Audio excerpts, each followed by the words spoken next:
I want to talk to you about the face of trust. You've tuned in to When Your Mind Becomes the Scene of the Crime podcast. I'm Dr. Linda F. Williams. I take survivors of abuse and trauma from pain to purpose so that you take back your power, tap into the truth of who you are, and live your best life now. In an earlier video, I talked about going through that nervous breakdown at the end of my marriage. But prior to that, I'd been seeing this therapist for 3 to 6 months. And I remember sitting in her office one day and telling her, I said, I'm going to find it so hard to trust anybody again. And she looked at me and said, Linda, you just have to learn to trust yourself. That was a powerful message, and I have been on the journey of embracing whatever I need to in order to be able to trust myself again in relationships. Now, what do I mean by it? I mean simply this. The decisions I've made in the past while I was in my traumatized state always led me into go nowhere relationships, which is bad enough. But those relationships were also toxic. And I always choose people let me make that clear. I always chose men, that were untrustworthy or narcissistic, cheaters, liars. None of which is on my list of values, nor on my list of what I want in a relationship. And until I knew that I had addressed the negative self-defeating mindsets that led me into those decisions, I just wasn't ready to budge. But this is what she said to me. Now, she had a picture during one of our earlier sessions of her boys. It's 3 or 4 of the boys. And I remember that this therapist had just lost her husband. And I picked up that picture and I looked at it. And one by one,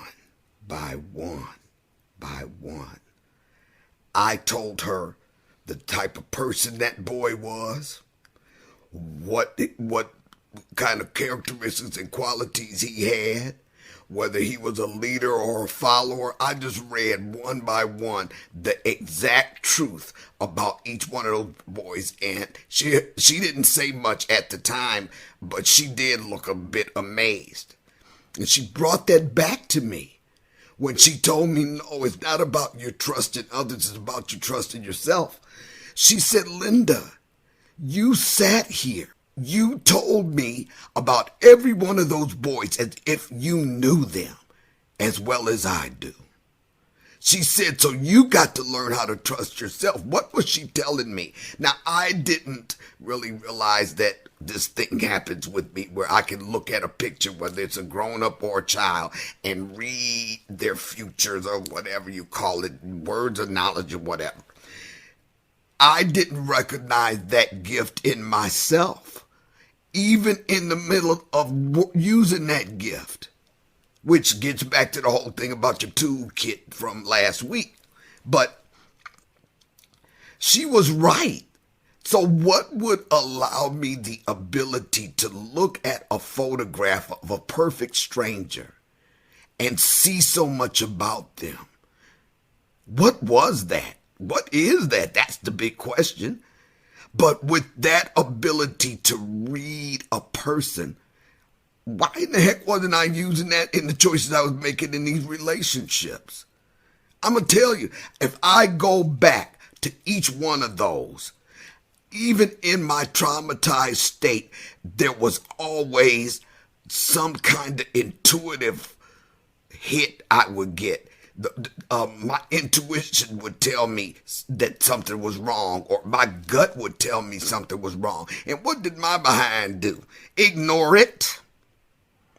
Okay? It wasn't like God wasn't trying to tell me, you finna mess up again.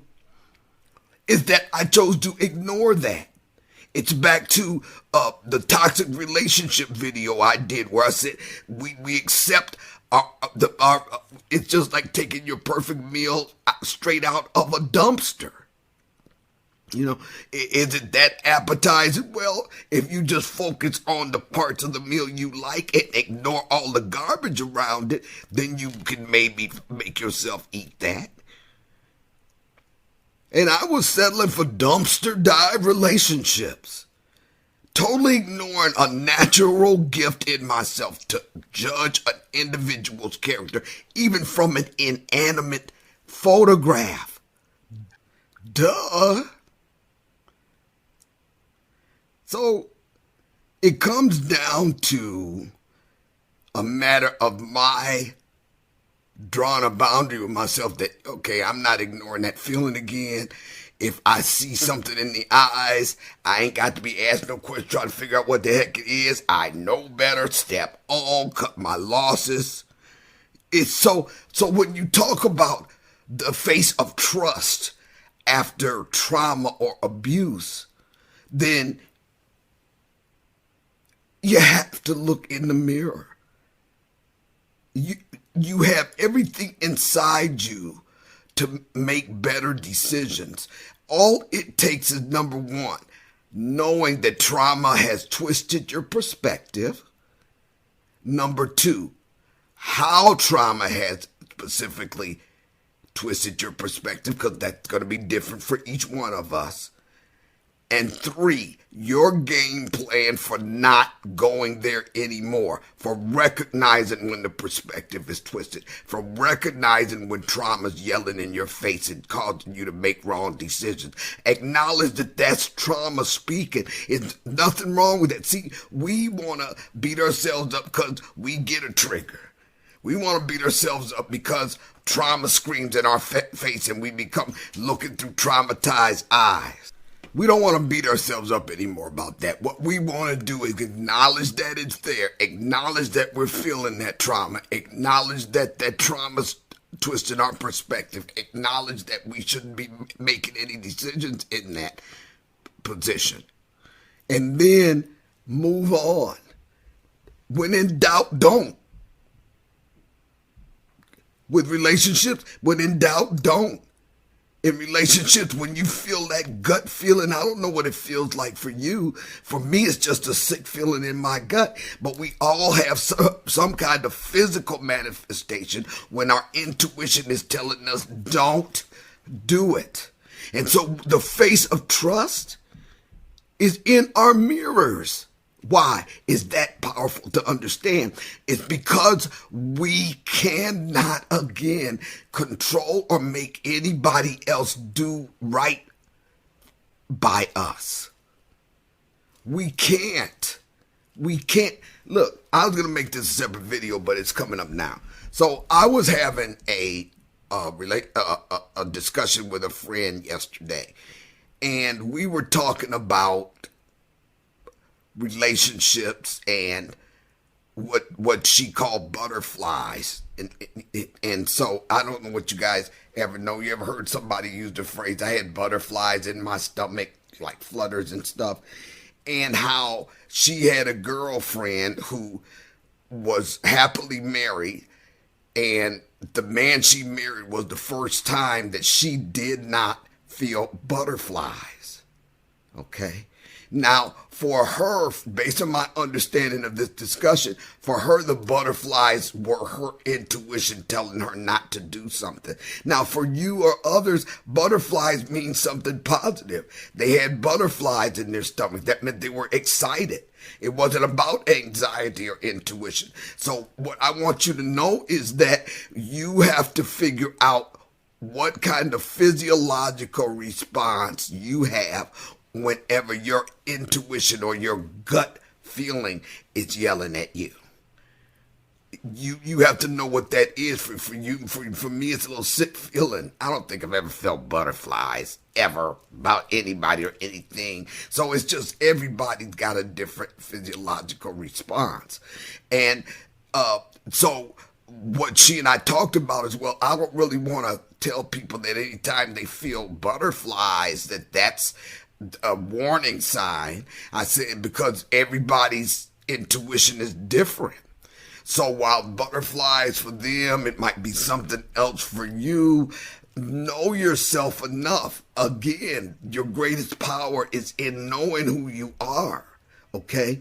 And just make a boundary with yourself. Yeah, we draw boundaries with other people all day long. Okay? And people cross the boundaries all day long. Some people do honor them. I ain't gonna lie like that. But it crossed the boundary. So you have to draw a boundary with yourself and say that you will never cross that boundary. You are the reliable face of trust after abuse and trauma. And relying on and trusting that aspect of yourself, that intuition, is going to be your saving grace. But more than that, when you stop ignoring that, then you become a person who stands in a position of empowerment with respect to the decisions you make in your life, period. Your career, period. Your relationships, period. And when you can follow that intuition, then you always know, okay, I'm following my intuition. I did the right thing. And then just move the heck on. And that means that if you get a gut feeling about some joker who acted like Prince Charming or a knight in shining armor, or they love bombing you and you're loving that on some level, okay, who's going to be mad at you about that? You're a human freaking being, and anybody would love to have that in their lives. But always beware to know what's behind that. And if your intuition tells you that Mr. Charming over here is bad freaking news, then early in the relationship, you cut your losses before you put your heart into it. Now, I want you to go over to, I'm going to give you a link below, the 5-Day Love of Your Life Challenge, because every moment you waste in a dead-end relationship is a moment stolen from living the love of your life. And if you take this 5-day challenge, you will be on more empowering ground when you meet the right person or when you meet the wrong person. See, that helps you take control. That's a position of empowerment. Anytime our trauma is driving our perspectives and our decisions and our matters of the heart, it's not ever going to be a good, positive outcome for us. So take the 5-Day Love of Your Life Challenge, and I'll see you over there. Always remember, your greatest power is realizing the truth of who you are. Know that truth. Thank you for joining me today on When Your Mind Becomes the Scene of the Crime podcast. Schedule your free breakthrough session now at lindafwilliams.com. That's lindafwilliams.com.